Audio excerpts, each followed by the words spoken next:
I knew something was wrong the moment I stepped into my hallway and felt water soak through my socks. It wasn't a leak. It wasn't a burst pipe. This was a full-on flood.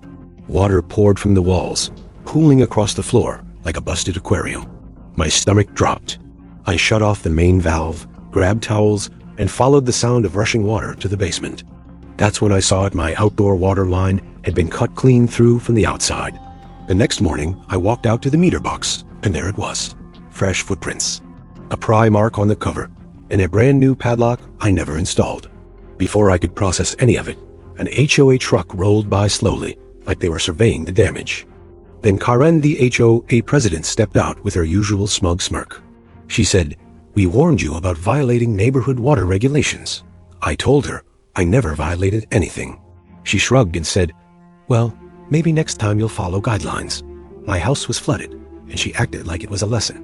The incident got worse when the HOA sent an official letter that day.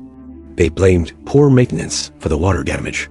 They even threatened fines if I didn't repair my faulty plumbing. That was the moment the switch flipped inside me. If they thought I'd roll over, they had picked the wrong homeowner. My reaction wasn't shouting or arguing. I went silent, focused, determined. I knew what I needed, proof. So I planned carefully. First, I checked my security system and found nothing, because the sabotage happened just outside the camera's view. So I installed 2 micro cameras under the deck, pointing directly at the meter box and the water line. Then I flew my drone overhead to check for tampering trails. Sure enough, tracks led straight from the HOA maintenance shed to my property. I even found tool marks that matched the ones used by HOA repair crews. All I needed now was the culprits caught in the act. Execution came quicker than expected. 2 nights later, the cameras captured exactly what I hoped for Karen, and 2 board members creeping around with flashlights. The footage showed them prying open the meter box, cutting a small line again, trying to stage a follow-up inspection. They didn't know they were being filmed 3 angles. The consequences were immediate once my lawyer got involved. We filed a criminal mischief report, a destruction of property claim, and a civil suit for damages. The police reviewed the footage and launched an investigation on the spot.